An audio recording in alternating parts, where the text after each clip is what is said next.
Hello প্রিয় দর্শক, সবাইকে শুভেচ্ছা জানিয়ে আজকে একটি নতুন ভিডিও নিয়ে চলে এসেছি আপনাদের সম্মুখে।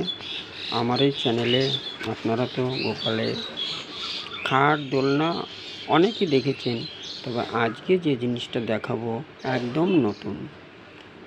আগে দেখিয়েছি খাট আলাদা, দোলনা আলাদা। আজকে যেটা দেখাবো খাটের সঙ্গে দোলনা একসঙ্গে সেটিং করা।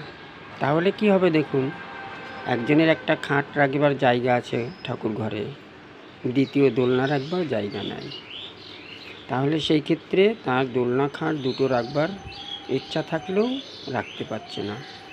তা ওই জন্য আজকে যে ভিডিওটি দেখাবো, এটা একটা খাটের জায়গা থাকলেই দোলনা খাট দুটোই সেখানে হেঁটে যাবে। তা শুন দেখা যাক। এই দেখুন, এটা হলো একটা দোলনা, চেনটা পরাবো এখনই আপনাদের দেখাবো। আর এইটা হলো কি বলেন তো, এটা একটা খাট। এটা কি দেখে মনে হচ্ছে সে আগে যখন আপনাদের ময়ূরবেলা খাট দেখেছি তদ্রূপই খাটটা। এটাই স্ট্যান্ডগুলো লম্বা দেওয়া আছে, কেমন। এই দেখুন চেনটা লাগাচ্ছি আর কি।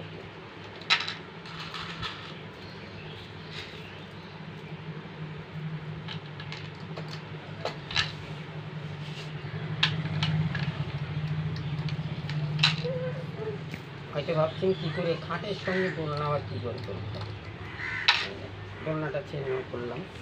এই দেখেন খাটটা কিন্তু পুরো বক্স খাট, দেখো ভেতরে পুরো বক্স খাট। খাটের যেমনটা রাখার গোপালের সব জায়গায় জিনিসপত্র এর মধ্যে থাকতে পারে।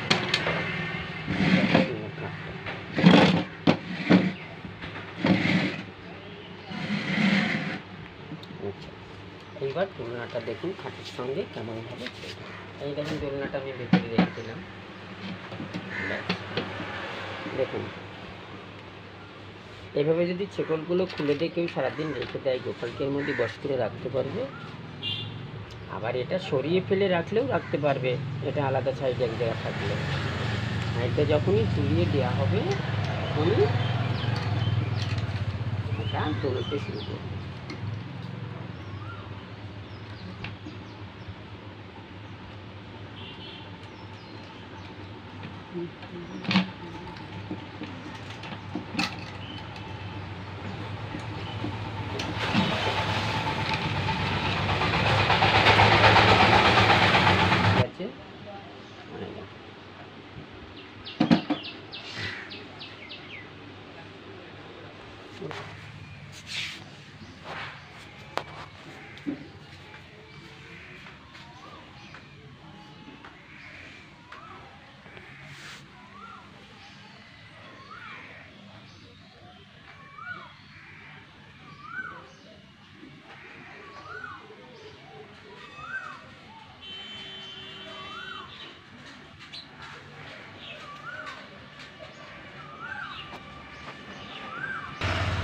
এটা হলো খাটের সঙ্গেই দোলনা সেট।